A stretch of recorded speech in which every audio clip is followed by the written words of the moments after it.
Hello children, good morning, namaskar. You are welcome to another basic knowledge for science classes for class 7. I am present for part 30 in the lesson of 8 जीव में श्वसन। तो आइए अब कक्षा 7 के lesson 8 जीव में श्वसन में अगला टॉपिक है कि श्वसन प्रक्रिया कैसे होती है। श्वसन प्रक्रिया का मतलब सांस हम जो लेते हैं या कैसे कैसे शरीर में जाता है, कहाँ क्या बनता है, क्या क्या हमको उससे ऊर्जा मिलती है, कैसे निकलती है, जानना जरूरी है। इसलिए इसको कहते हैं श्वसन प्रक्रिया, माने सांस लेना और छोड़ना। हम लोग तो इतने तक जानते हैं। अंदर शरीर में क्या होती है यह भी जो जानना जरूरी है कि क्या अंदर होता है। सांस लेने के बाद हम लेते हैं ऑक्सीजन और छोड़ते हैं क्या, कार्बन डाइऑक्साइड। तो आखिर उसमें कौन बैठा है जो बदल देता है? इसमें कौन बैठा है जो इस चीज को बदल देता है? कोई आदमी बैठा है, तो फिर कैसे बदलता है ये जानना है ना। इसीलिए इसका नाम है कि श्वसन प्रक्रिया कैसे होती है। तो इसको जानने के लिए सबसे पहले कहता है कि जब हम O2 को ग्रहण करते हैं, माने ऑक्सीजन को अपने नसा द्वार, ये नसा द्वार है, नसा द्वार से नासिका गुहा होता है ना। O2 को ग्रहण करते हैं तो वह नसा द्वार से होकर नसा गुहा में गया तथा ग्रसनी जानते हो ना, इसको ग्रसनी बोलते हैं पूरा, हाँ?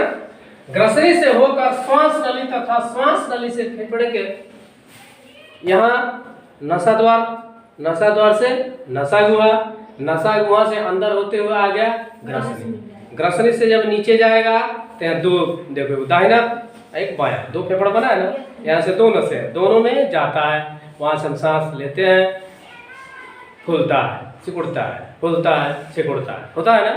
तो कहता है कि ग्रसनी से होकर श्वास नली से फेफड़े के दोनों हिस्से हो गया ना, दाहिने और बाएं। तो दायां फेफड़ा तथा बाएं फेफड़े में पहुंचता है, जिसके कारण वक्ष गुहा से डायफ्राम में, अब देखो नीचे अंदर वक्ष गुहा है, यहाँ से बना हुआ है, यहाँ से सीधे डायफ्राम में अंदर जाता है, जहाँ जाली है इस तरह की है, खुलता है, सिकुड़ता है, खुलता है, सिकुड़ता है, खुलता है, सिकुड़ता है। डायफ्राम से होकर फेफड़े में पहुंचता है और फेफड़ा फैलता और सिकुड़ता है। कैसे जाता है? नसा सबसे पहले कहाँ जाएगा, देखो ये बनाया हुआ है नसा द्वार, ये हो गया नसा द्वार। उसके बाद नसा गुहा, उसके बाद ग्रसनी के बाद श्वास नली से श्वासनीय दोनों तरफ बढ़ता है और उसके बाद तब जाता है फेफड़ा। इतने सिस्टम से जाकर वह फेफड़े में भरता है, तब हम सांस लेते हैं, छोड़ते हैं। इस प्रकार अब आगे देखिए, अंतः श्वसन से ली गई O2 मैंने ऑक्सीजन हम लेते हैं, जो लेते हैं उसको अंतः श्वसन कहते हैं।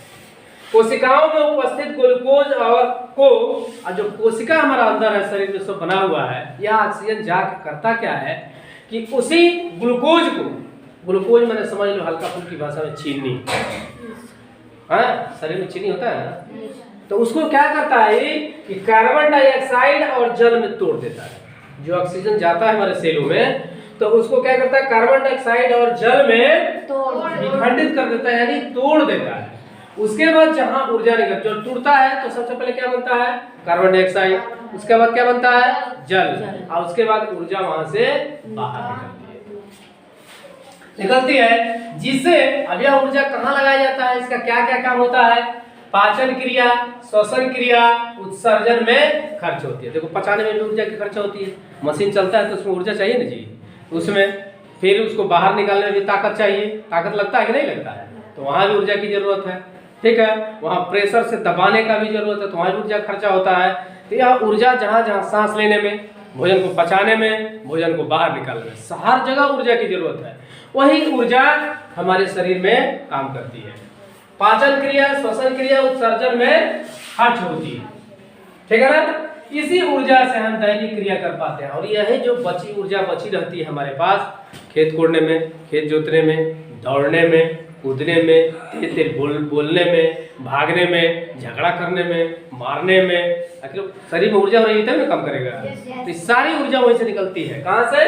ग्लूकोज टूटता है, कार्बन डाइऑक्साइड और और जल में। अब ऊर्जा जो निकलती है श्वसन करने में, पाचन क्रिया करने में, है ना, इसके बाद जो ऊर्जा बच जाती है उसी से हम दैनिक क्रिया का मतलब है जितना हम सुबह से उठकर शाम तक काम करते हैं, पानी पानी गोबर कहते हैं ना, फेंकना, खेत में जाना, इधर घूमना, बात करना, सारी ऊर्जा वहीं से आती है।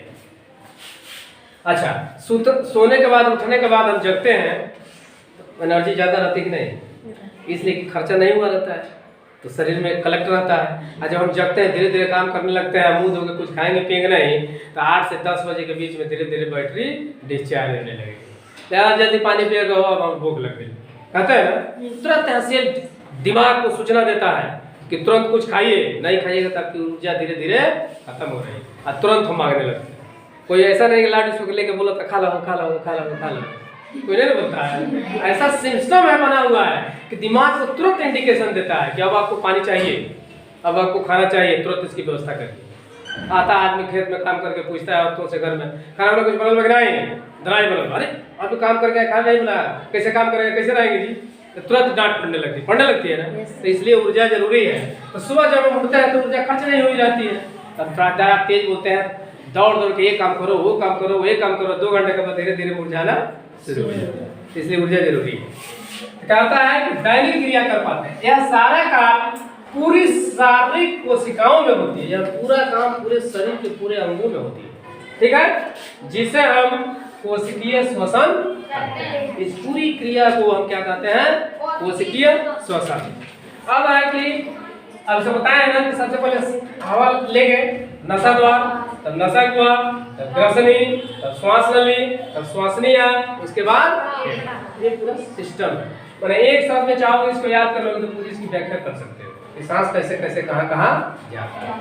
अब है कि श्वासोच्छ्वास माने ब्रीथिंग तथा श्वास और रेस्पिरेशन में क्या अंतर है। अब देखो, ब्रीथिंग हांफना और सांस लेना दोनों में अंतर है। नहीं कोई आता है कुकुर दौड़ के आता है कैसे कुकुर इधर हांफता रहो, कहते हैं ना, वो आराम से जनरली सांस लेना और हांफना दोनों में अंतर है कि नहीं है। तो इसीलिए कहता है कि ब्रीथिंग माने श्वासोच्छ्वास और श्वसन रेस्पिरेशन में क्या अंतर है। देखो कहता है इस यांत्रिक क्रिया में O2 अंदर लिया जाता है। श्वासोच्छ्वास में ब्रीथिंग में क्या करते हैं, ऑक्सीजन को अंदर लेते हैं तथा O2 को बाहर निकालते हैं। लेकिन श्वसन में यह एक रासायनिक क्रिया है जिसमें ग्लूकोज का अणु कार्बन डाइऑक्साइड और हाइड्रोजन में परिवर्तित होता है तथा ऊर्जा निकलती है। अभी बताया, जब सांस लेते हैं आराम से बैठकर नॉर्मली रूप में, तो उससे हमको क्या होता है कि ग्लूकोज किसमें टूटता है, कार्बन डाइऑक्साइड और जल में, और ऊर्जा निकलती है जिसे हम काम करते हैं। दूसरा, यह कोशिकाओं के बाहर होने वाली क्रिया या बाहर से क्रिया होती है, लेकिन यह कोशिका के अंदर से होती है। जब सांस लेते हैं आराम से तो अंदर होती है, आज दौड़ते हैं तो बाहर से काम होती है। इस क्रिया में ऊर्जा खर्च होती है, किसमें, ब्रीथिंग में। जब जाते हैं हांफोगे धीरे जोर जोर से, तो जितने शरीर की ऊर्जा है धीरे धीरे धीरे धीरे धीरे धीरे लाश हो जाएगी, खत्म हो जाएगी। और इस क्रिया में ऊर्जा बाहर निकलती है, माने अमुक्त होती है, धीरे धीरे बाहर निकलती है या खर्च होती है, यही दोनों में अंतर है। तो इस प्रकार श्वसन प्रक्रिया कैसे होती है हमारी शरीर के अंदर, और ऑक्सीजन जब अंदर जाता है तो ग्लूकोज को तोड़कर क्या क्या बनाता है आप इजी वे में जान गए। हमें उम्मीद है कि यह बढ़िया से समझ में आ गया होगा। यदि यह समझ में आता है, पढ़ाई अच्छी लगती है, तो मेरे चैनल, आपके चैनल, यूट्यूब चैनल को सब्सक्राइब करेंगे, वीडियो को लाइक करेंगे और अपने मोबाइल से दूसरे पर शेयर करेंगे ताकि और लोग इस वीडियो को घर बैठे आनंद ले सकें। अब मैं मिलता हूँ नेक्स्ट वीडियो में, तब तक के लिए टाटा बाय बाय, ओके, नमस्कार।